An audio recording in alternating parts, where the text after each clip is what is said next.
Hi guys, Jay here, and I've been keeping my eye on the F1 Fantasy page today. I have recorded this video already, but I made a couple of mistakes, so I wanted to re-record it. But some good news, the game rules page has been updated. We've now got what's new for 2025. So we're going to go through it.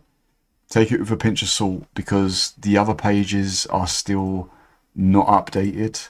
For example, if you click on prizes, it says there's something wrong. So it's just the game rules page, but hopefully that means that within the next 24 to 48 hours, we should have the F1 Fantasy game.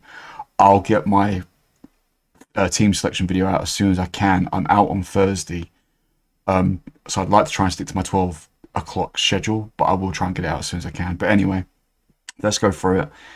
What's new for 2025? Chips. Need a boost? Play one of your chips and try to maximize your team's score for the next Grand Prix. The no negative chip has changed. For details on how chips will affect scoring, please visit the FAQs page. So I couldn't find this at first, but I found it now. If you go to the FAQ page and go to picking a team and scroll down to where the chip information is, for the negative, it says, what is the no negative chip? Thinking of going for a risky strategy this week, use the no negative chip, and if any of your team members score a negative, you will limit your loss at 0 points for that driver or constructor. So the same as before, use your no negative chip, no negative points. However, there's a change this year. New for this year, no negative is applied per scoring category, not just the overall total for the driver or constructor. You will still be deducted points for making more than the permitted number of free transfers. So if you play your no negative but you still go over your transfer limit, you'll still get the negative points for those extra transfers, which is minus 10 points per extra transfer. Talking of transfers, if your driver competing in the sprint but is replaced before the Grand Prix qualifying, this is why I've had to re-record this video because the grammar here is very, very bad. You'll be given a transfer suggestion so you can avoid not classified penalties. This suggestion still comes out of your transfer limit and is still a minus 10 point penalty if you exceed in the transfer limit. So I misunderstood this when I was recording a minute ago. My understanding of this now is, let's say you've got Jack Doohan for Alpine in your team and he competes in the sprint race, but then he's taken ill that night, and so in comes Franco Colapinto for the Grand Prix qualifying. You'll be given a transfer suggestion for Jack Doohan because he's now no longer taking part in the Grand Prix qualifying, so that you don't avoid any not classified penalties. But the suggestion of your transfer will still be part of your transfer limit. So if you've already used your 2 or 3 free transfers, if you carry one over, and you have to make this transfer, you're going to get a minus 10 point penalty. So this is interesting because it means we could get caught out if a driver goes sick. For example, last year when Magnussen went sick in Brazil and last minute Ollie Behrman had to take his place. I think that's actually quite harsh, personally, but that's my understanding of that now, is you've got Jack Doohan, he does the sprint, but he's then too sick to take part in Grand Prix qualifying. You'll be given a transfer suggestion, but if you've gone over your transfer limit already, you're going to have to take a 10 point penalty for a new transfer. Scoring. Points will be deducted based on the driver constructor's performance at the Grand Prix. Classifications through the weekend are based on decisions made by the FIA and Formula 1.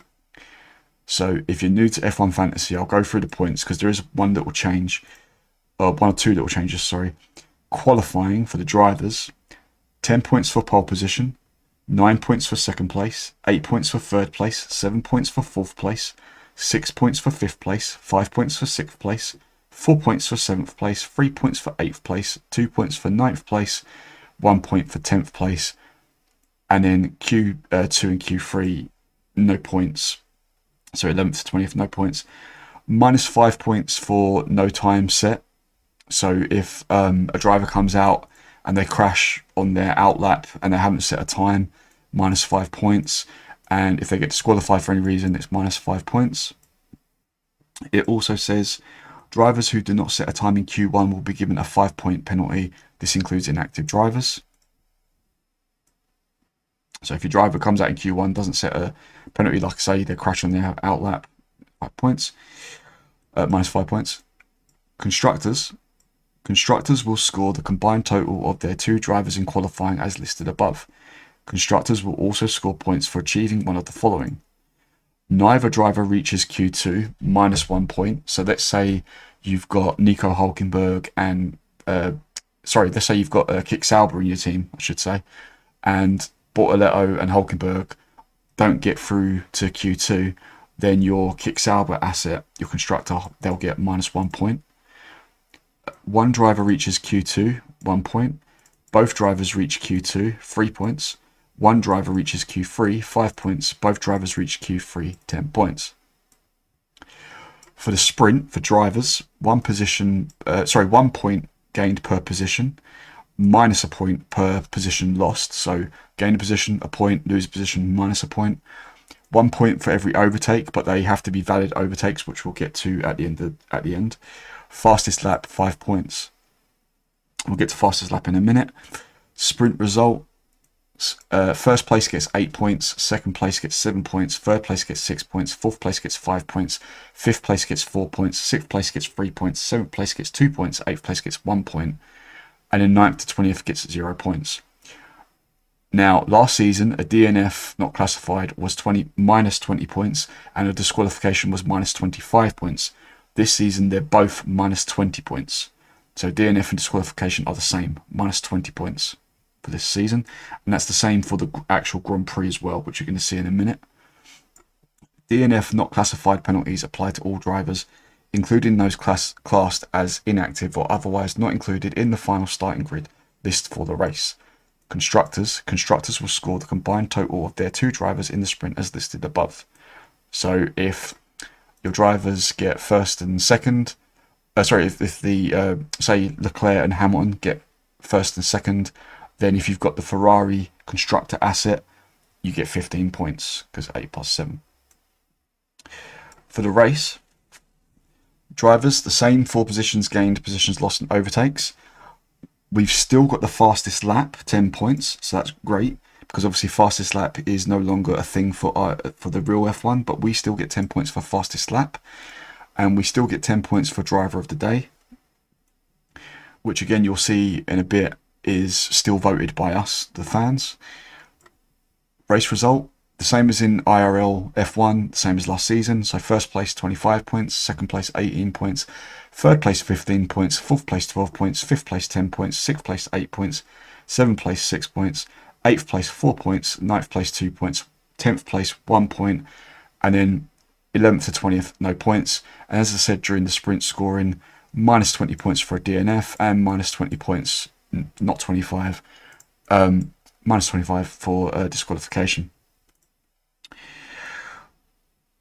Constructors will score the combined total of their 2 drivers in the races listed above, with the exception of the driver of the day bonus. Constructors will also score points for the following: fastest pit stop 10 points, the same as last season; overall fastest pit stop 5 points; world record fastest pit stop 3 points.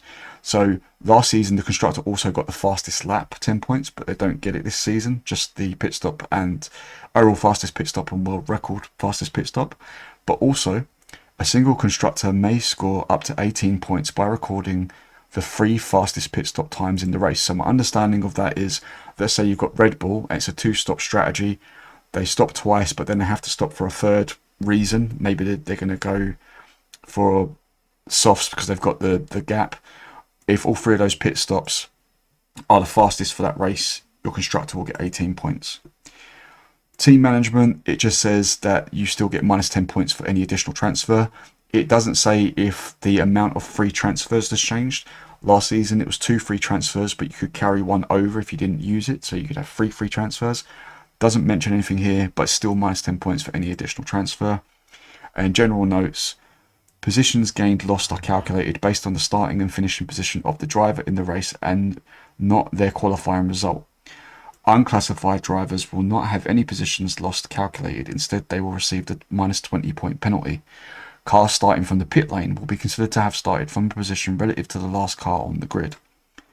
Overtakes are considered valid when one driver legally passes another on track and the driver passes was not entering or in the pit lane or suffering a car failure or going unnecessarily slow. So it has to be on track. It can't be that they've passed them whilst the other car's pitting for new tyres or they've crashed. It has to be a legit overtake on track for the point to count. Driver of the Day is the result of the official F1 Driver of the Day award. I'm assuming that means we still get to vote as fans towards the end of the race. Disqualified drivers will cost their constructor a penalty. Disqualified drivers will not be awarded any points from the session and cannot win Driver of the Day.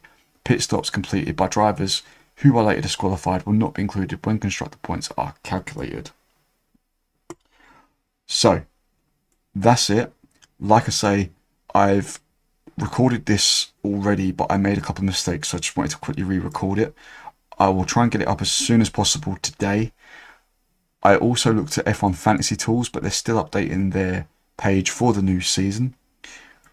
But yeah, I'm going to crack on because I'm tired, and I'll get this up and running. Hopefully, it's 10 to 6 now. I'll hopefully have this available by 6:30 UK time, but I'll get it out as soon as I can. Thanks for watching, guys.